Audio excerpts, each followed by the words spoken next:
সম্মানিত দর্শক এবং শ্রোতাবৃন্দ, আমি যশোরী আপনাদের সকলকে জানাই সালামুন আলাইকুম।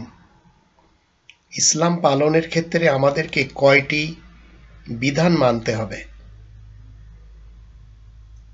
আমরা যখন ২১ নম্বর সূরা আল আম্বিয়া এর ১০ নম্বর আয়াতে দেখি, সেখানে বলা হচ্ছে, লাকাদ আনজালনা ইলাইকুম কিতাবান ফিহি যিকরুকুম আফালা তাকিলুন। অবশ্যই আমি তোমাদের সকলের দিকে একটি লিখিত গ্রন্থ পাঠিয়েছি, যার ভিতরে তোমাদেরই উপদেশ উল্লেখ রয়েছে, তোমাদেরই কথা তার ভিতরে রয়েছে, তোমাদের জন্য উপদেশের গ্রন্থ এটি।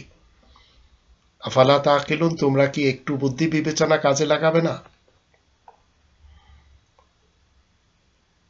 আর এটিকেই ৮৬ নম্বর সূরা তারিক এর ১৩ নম্বর আয়াতে বলা হচ্ছে, ইন্নাহু লাকাউলুন ফাসল, নিশ্চয়ই কোরআন সত্য মিথ্যার মাঝে ফয়সালা করে। আর ২ নম্বর সূরা আল বাকারার ১৮৫ নম্বর আয়াতে এই লিখিত আল কিতাবের একটি উপাধি হচ্ছে আল ফুরকান।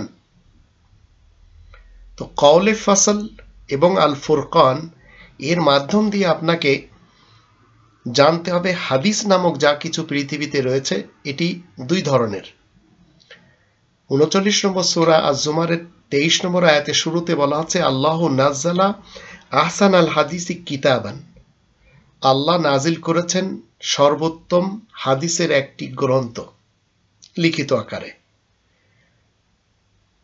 আর ৩১ নম্বর সূরা লোকমানের ৬ নম্বর আয়াত মতে আল্লাহ বলছেন, ওয়ামিনান নাসি মান ইয়াশতারি লাহওয়াল হাদিস লিয়ুদিল্লা আন সাবিলিল্লাহ, মানুষের মধ্যে কিছু সংখ্যক মানুষ রয়েছে যারা লাহওয়াল হাদিস ক্রয় বিক্রয় করে। লাহওয়াল হাদিস বুখারী, মুসলিম, আবু দাউদ, তিরমিজি, নেসাই, ইবনে মাজাহ, আল কাফি, তাহজিবুল আহকাম, আল ইস্তিবসার, মাল্লা ইয়াহজারুল ফাকি, এই ১০টি বড় বড় লাহওয়াল হাদিসের গ্রন্থ যা শিয়া মুসলমান, সুন্নি মুসলমান এবং সালাফি মুসলমান সমাজ মজবুতভাবে আঁকড়ে ধরেছে। অথচ কওলে ফসল কি?